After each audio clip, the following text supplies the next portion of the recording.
말씀의 제목은 여기 자리 있어요입니다. 네. 여기 자리 있어요. 네, 입니다. 마가복음 4장 35절에서 41절 말씀인데요. 우리 한 목소리로 한번 봉독하도록 하겠습니다. 시작. 그날 저물 때에 제자들에게 이르시되 우리가 저편으로 건너가자 하시니 그들이 무리를 떠나 예수를 배에 계신 그대로 모시고 가매 다른 배들도 함께 하더니 큰 광풍이 일어나며 물결이 배에 부딪혀 들어와 배에 가득하게 되었더라. 예수께서는 베개를 베고 주무시더니 제자들이 깨우며 이르되 선생님이여 우리가 죽게 된 것을 돌보지 아니하시나이까 하니 예수께서 깨어 바람을 꾸짖으시며 바다더러 이르시되 잠잠하라 고요하라 하시니 바람이 그치고 아주 잔잔하여지더라. 이에 제자들에게 이르시되 어찌하여 이렇게 무서워하느냐 너희가 어찌 믿음이 없느냐 하시니 그들이 심히 두려워하여 서로 말하되 그가 누구이기에 바람과 바다도 순종하는가 하였더라. 아멘. 네, 오늘의 제목 여기 자리 있어요입니다. 그래서 제가 이렇게 자리를 준비했어요. 네, 앉아서 하려고요. 힘들어가지고 네, 여러분의 눈높이를 맞추기 위해서 몇 센치 안 되지만 좀 낮춰봤습니다. 우리에게는 이렇게 인생에 각자의 자리가 있습니다. 각자마다 자리가 있어요. 그런데 저는 이 자리를 자동차와 운전석에 비유하고자 합니다. 자동차가 우리의 삶이라면 우리는 그 운전석에 앉은 주인이겠죠. 네. 각자마다 자기가 앉은 운전석들이 있을 거예요. 이 운전석은 내가 가고 싶으면 엑셀을 밟고 내가 서고 싶으면 브레이크를 밟습니다. 너무나 당연한 거죠. 왜? 내 삶이고 내 운전석이고 내가 조종하기 때문에. 이것은 너무나 당연합니다. 내 인생은 나의 것입니다. 나의 삶은 나의 것이에요. 당연하죠. 그렇지 않나요? 여러분 어떻게 생각하시나요? 여러분의 삶은 여러분의 것인가요? 네. 여러분의 삶이에요. 이 말은 맞는 말입니다. 내 삶은 내가 운전하고 나아가는 거예요. 그런데요, 여러분, 오늘 여러분에게 제가 하고자 하는 말이 있습니다. 또한 주님께서 전하시고자 하는 메시지는 무엇이냐면 여러분이 운전하는 그 삶 가운데에 누군가와 동행하고 있느냐라는 것입니다. 여러분의 옆자리, 동승석에는 과연 누가 있고 누가 자리매김하고 있고 또 어떠한 것이 타고 있나요? 여러분의 삶에 나아가는 그 방향성에 어떠한 것이 또한 누군가가 같이 동행하고 있나요? 여러분, 여러분의 삶, 여러분이 운전하는 것은 너무나 당연해요. 우리가 방금 전에 대답을 못한 친구들도 있을 거예요. 우리가 흔히 오해하는 것들이 있습니다. 나의 삶은 온전히 다 주님께 드려야 돼요. 맞아요. 그건 맞는 말입니다. 그런데요, 이 방향키를 잡은 것까지 내가 온전히 주님께 다 줘야 된다라고 생각을 하는 순간 우리가 어떠한 딜레마에 빠지게 되고 어떠한 오해를 하게 되냐면 나의 삶은 다 주님 것이니까 나는 자주성 없는 주님의 그냥 종에 불과하구나. 나의 정체성과 나의 자주성과 주님께 드려지는 그것에 대해서 서로 부딪혀가면서 딜레마에 빠져서 거기에서 혼동하기 시작합니다. 그러니까 어떻죠? 괜히 교회 가기 싫은 거예요. 무기력해지는 거예요. 괜히 봉사하는 게 나는 주체성 없는 그냥 종처럼 나아가는 것 같아요.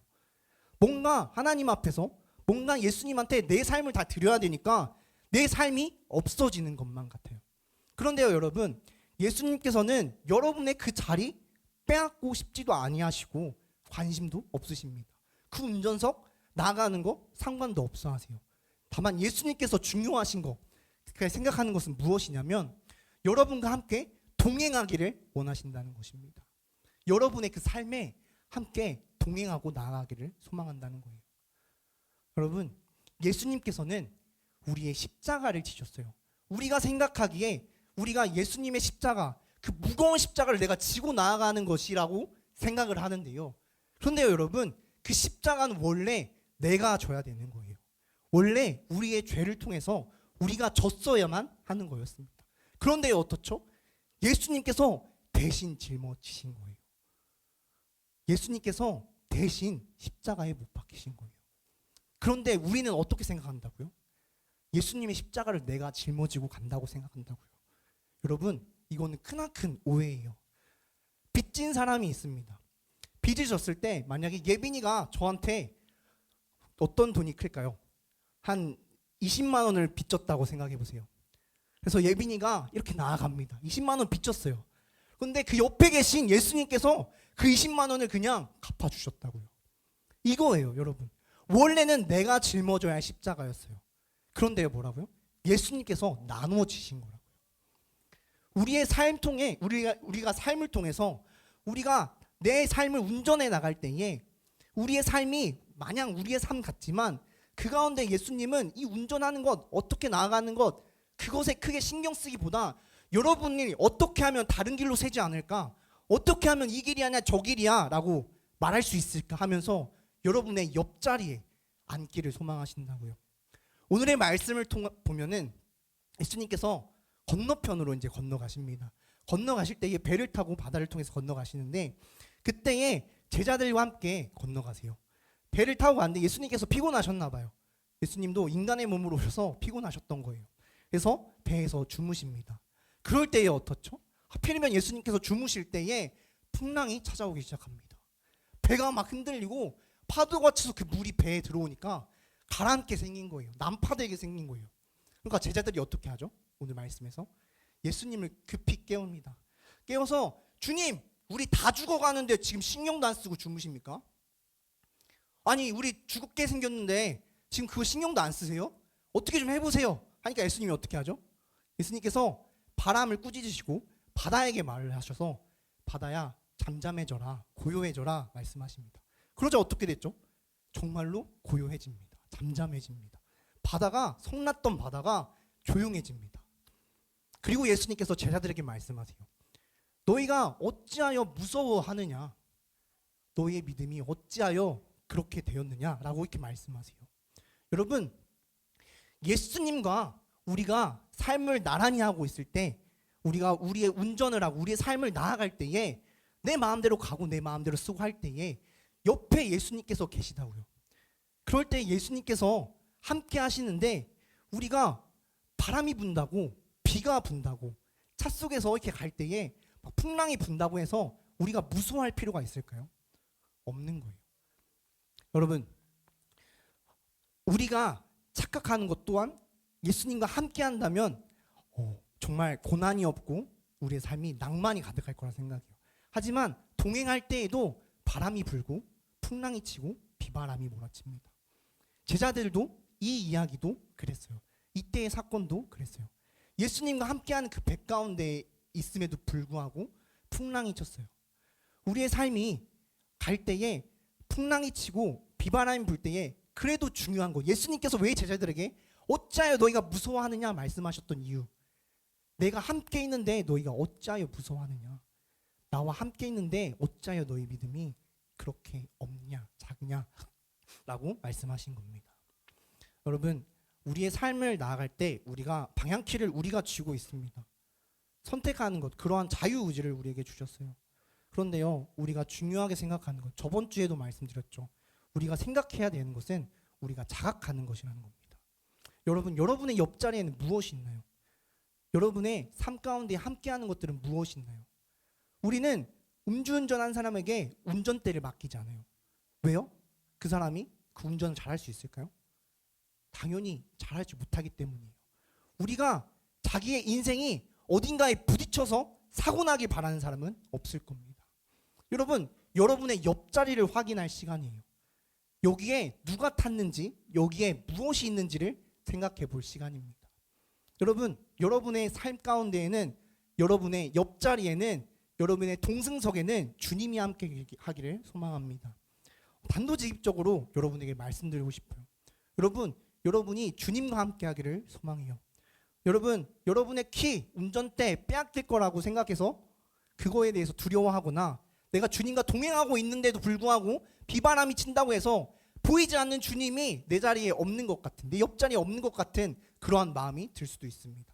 그런데요, 중요한 것은 예수님께서 말씀하시는 것은 왜 너희가 무서워하느냐, 너희가 왜 두려워하느냐, 너의 자주권을 뺏기는 것이 두려우냐, 너의 삶이 다른 곳으로 나가는 것이 두려우냐?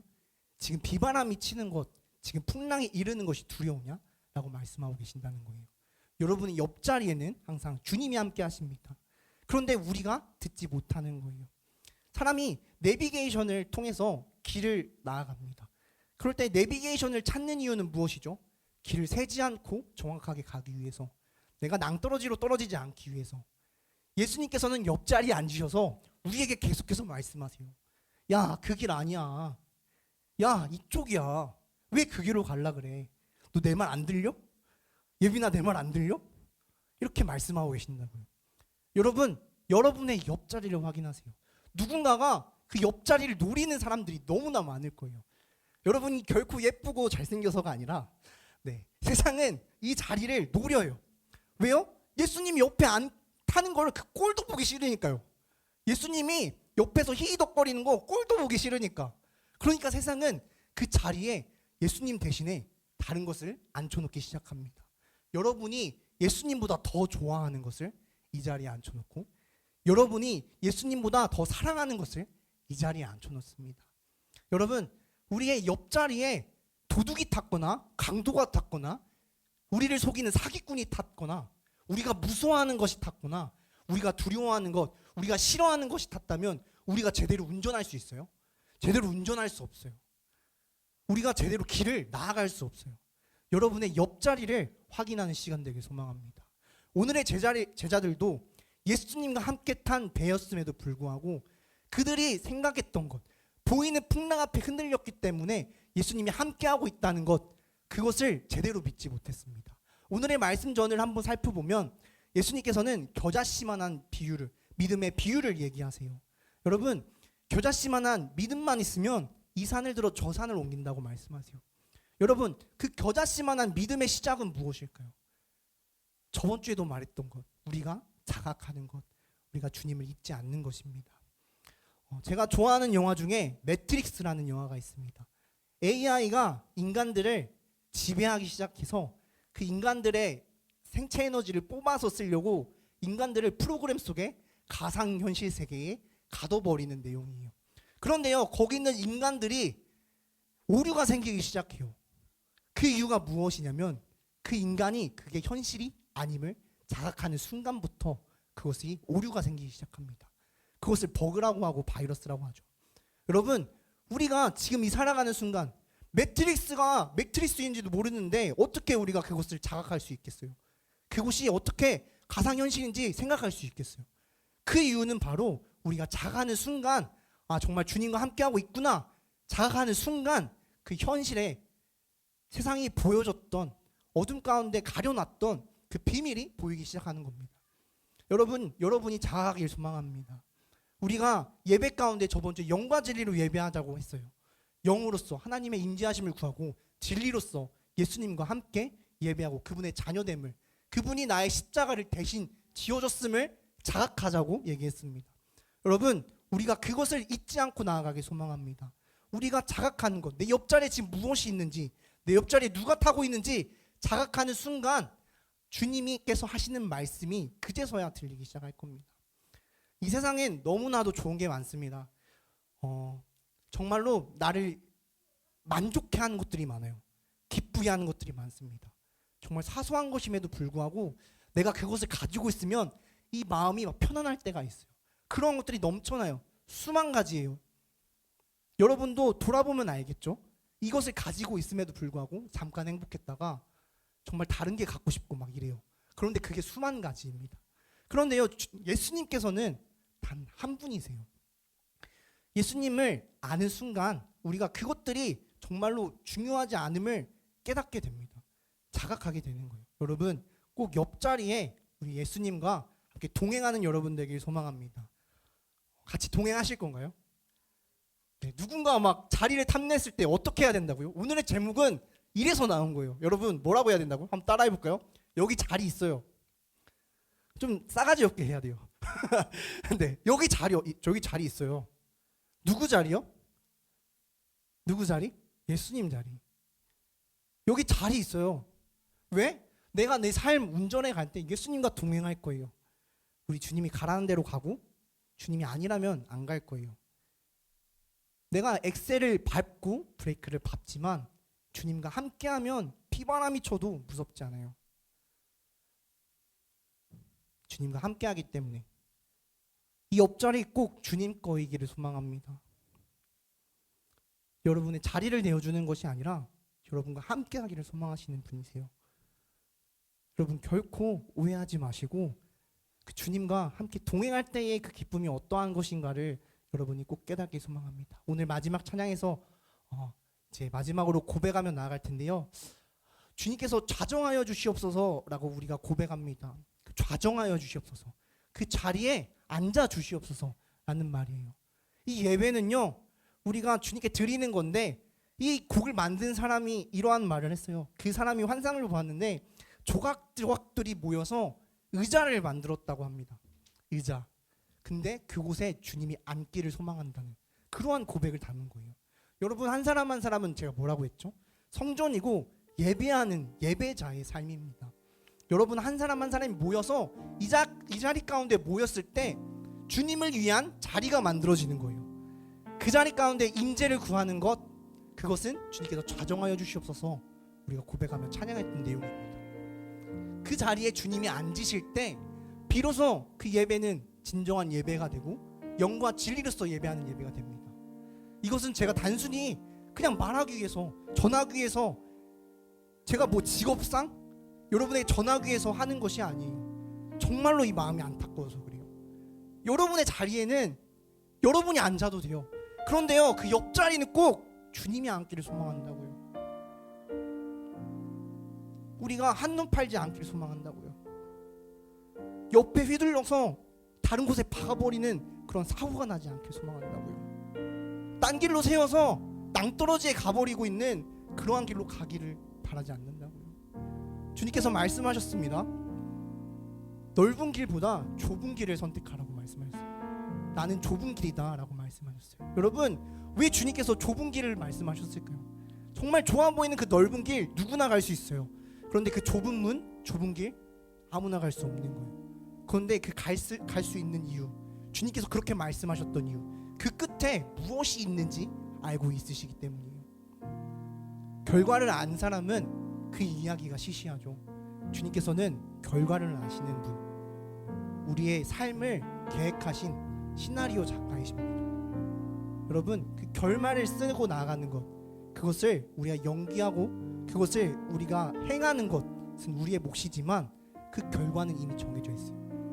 좁은 문으로 들어가서 좁은 길로 나아가서 주님 가운데 함께 동행하여서 주님의 나라를 위해 나아가는 것, 그것이 우리의 결말이길 소망합니다. 그러한 여러분 되길 소망합니다. 우리 다 함께 고백하며 나아갑시다.